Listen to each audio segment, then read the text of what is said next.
বগুড়ায় দুপচাচিয়া হাত খরচের টাকা নিয়ে বাঘ বিতণ্ডতার জের ধরে পূর্ব পরিকল্পনায় মা সালমা খাতুনকে শ্বাসরুদ্ধ করে হত্যার পর ডিপ ফ্রিজে তুলে রাখে ছোট ছেলে মোহাম্মদ সাদ বিন আজিজুর রহমান। এরপর হত্যা ঘটনাটিকে ডাকাতিতে রূপান্তর করতে কুড়াল দিয়ে বাড়ির আলমারি ও আসবাবপত্র ভাঙচুর করে মূল গেটে তালা লাগিয়ে মাদ্রাসায় ফিরে যান তিনি।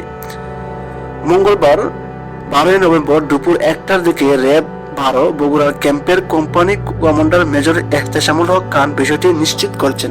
এর আগে জেলার দুপচাচিয়া উপজেলায় জয়পুর পাড়া এলাকায় আজিজিয়া মঞ্জিল নামে নিজ বাসায় গৃহবধূ উম্মে সালমা খাতুন নিহত হন। নিহত সালমা দুপচাচিয়া দারুসুন্নাহ কামিল মাদ্রাসার ভাইস প্রিন্সিপাল ও উপজেলা জামে মসজিদ খতিব আজিজুর রহমানের স্ত্রী। এই ঘটনায় র্যাব নিহতের ছোট ছেলে মোহাম্মদ সাদ বিন আজিজুর রহমানকে গ্রেপ্তার করেছে।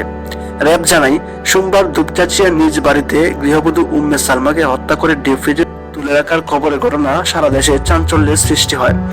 এই ঘটনার পর র্যাব ছায়া তদন্ত শুরু করে। ছায়া তদন্তে তথ্য প্রযুক্তি ব্যবহারের মাধ্যমে সোমবার দিবাগত রাত 12:30টার দিকে নিহতের ছোট ছেলেকে সাদ বিন আজিজুর রহমানকে তার জৈনক দাদার বাড়ি জেলার কাহালু উপজেলার পাঁচপীর আরো বাড়ি থেকে জিজ্ঞাসাবাদের জন্য নিয়ে আসা হয়। জিজ্ঞাসাবাদকালে আসামি জানায়, তার মা সালমা খাতুনের সাথে হাত খরচের টাকা নিয়ে দীর্ঘদিন ধরে ঝগড়া বিবাদ হচ্ছিল এবং বাসা থেকে প্রায় প্রতিদিনে 500 থেকে 1000 টাকা হারিয়ে যেত।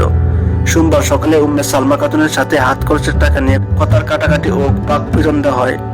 পরে আসামি সাদ রাগ করে সকালে নাস্তা না খেয়ে তার শিক্ষা প্রতিষ্ঠান দুপচাচিয়া দারুসুন্নাহ কামিল মাদ্রাসায় ক্লাস করার জন্য চলে যায়। বেলা 11টার দিকে মাদ্রাসায় ক্লাসের বিরতি হলে মাদ্রাসার আশপাশ এবং তার বাসায় কাছাকাছি এলাকায় ঘুরে বেড়ায়। ঘুরে বেড়ানোর এক পর্যায়ে দুপুর 12:30টার দিকে সাদ বাসায় প্রবেশ করে। এই সময় তার মা উম্মে সালমা খাতুন বাসায় বসে একা বটি দিয়ে মিষ্টি কুমড়া তরকারি কাটাকাটি করছিলেন। এমত অবস্থায় আসামি সাদ পূর্ব পরিকল্পনা অনুযায়ী তার মায়ের পেছন থেকে নাক মুখ চেপে ধরে ধস্তাধস্তি শুরু করে। ধস্তাধস্তির এক পর্যায়ে তার মা বাঁচার জন্য চেষ্টা করতে থাকলেন। নাক মুখ দুই হাত দিয়ে চেপে ধরে উম্মে সালমাকে শ্বাসরুদ্ধ করে হত্যা নিশ্চিত করে উনা দিয়ে বেঁধে বাসায় থাকা ডিপ ফ্রিজের ভেতর রেখে ফ্রিজের ঢাকনা লাগিয়ে দেয়। র্যাব আরো জানায়, হত্যার ঘটনাটি ডাকাতির ঘটনা হিসেবে সাজানোর জন্য আসামি সাদ বাসায় থাকা কুড়াল দিয়ে তার বাবা এবং মায়ের শোবার ঘরে থাকা আলমারিতে কয়েকটা কূপ মেলে কুড়াল সেখানে রেখে বাসার মেইন গেটে তালা দিয়ে বের হয়ে যায়। এর কিছুক্ষণ পরে আসামি সাদ নিজেই আবার মেইন গেটের তালা খুলে বাসায় প্রবেশ করে। তার বাবা আজিজুর রহমানকে ফোন করে জানায় যে মাকে বাসায় পাওয়া যাচ্ছে না। ফোনে কথা বলার 3-4 মিনিটের মধ্যে আজিজুর রহমান বাসায় চলে আসে এবং বাসায় কিছুক্ষণ খোঁজাখুঁজি করে না পেয়ে তার মামাদের ফোন করে। ফোন পেয়ে নিহত সালমার ভাই, ছোট ভাই, প্রতিবেশী আরো অনেকেই বাসায় আসে এবং খোঁজাখুঁজি করতে থাকে। খোঁজাখুঁজির এক পর্যায়ে আসামি সাদ বিন আজিজুর রহমান নিজেই ডিপ ফ্রিজের ঢাকনা খুলে ভিকটিম উম্মে সালমা খাতুন এর মৃতদেহ উদ্ধার করে এবং ডাকাত দল এই ঘটনা ঘটিয়েছে বলে চালিয়ে দেওয়ার চেষ্টা করে। র্যাব বগুড়া ক্যাম্পের কোম্পানি কমান্ডার মেজর এহতেশামুল হক খান জানান, হত্যার ঘটনার পরপরই আমরা তথ্য প্রযুক্তির ব্যবহার শুরু করি এবং নিহতের ছোট ছেলেকে জিজ্ঞাসাবাদের জন্য আনা হয়।